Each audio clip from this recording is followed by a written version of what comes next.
My name's Matthew Walker. I'm an English teacher, but I teach what's basically a credit recovery and Read 180 for 6th through actually 11th graders. So I have just about every student in the building. It's a reading recovery program. It's an intervention for kids that are struggling readers. I teach that for the 6th through 8th grade, and then I teach and monitor the credit recovery program for the high school students. It provides an assistance in grammar, in writing, in vocabulary usage, and building skills that are weak. It's just like an extra practice for everything else. And it's supposed to isolate the problem areas, like for comprehension and building composition skills.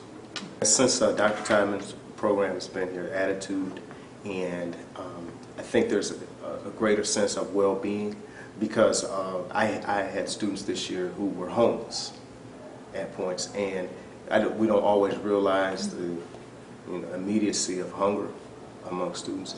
They may not be starving, but there are a lot of kids that struggle to get 3 meals a day, or even 2 or 1, and it's overlooked a lot of times. But that creates a certain aggression in the kids, a lot of restlessness at times when they're hungry, and you can tell if food's ever brought out in the classroom. It's an extra special treat, and they do a lot for extra snacks and things like that. These kids are hungry.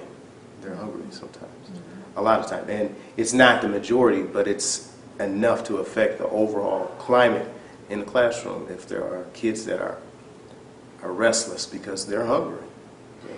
At times it was hard to pinpoint, where is this coming from? How can you be this riled up early in the morning?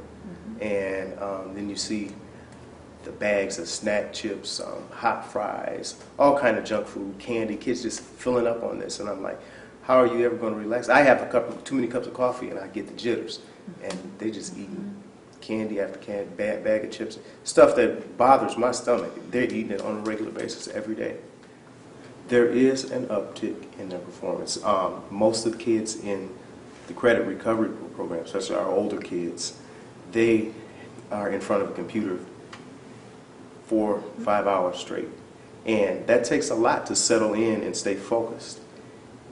I would say that there's definitely an increase in attention span and their stamina. And I see it from the morning. Sometimes we allow them to bring food.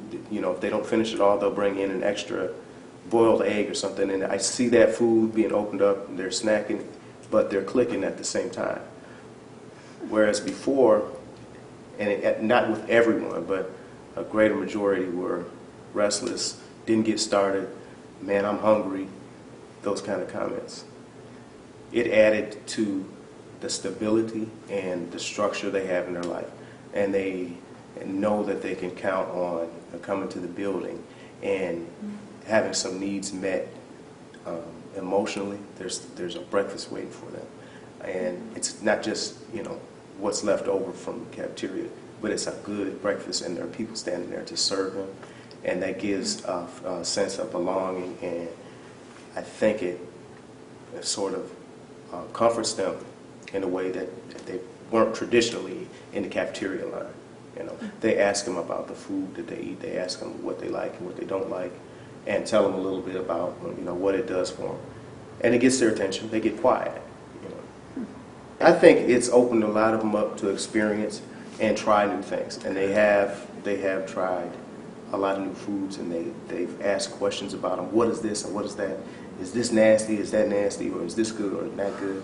And slowly but surely, I see more of them being able to tell me what's in the shake in the morning, what vitamins it has. They're trying vegetables that they haven't tried before. They're getting used to eating salad every day. I think it will definitely impact their choices later on.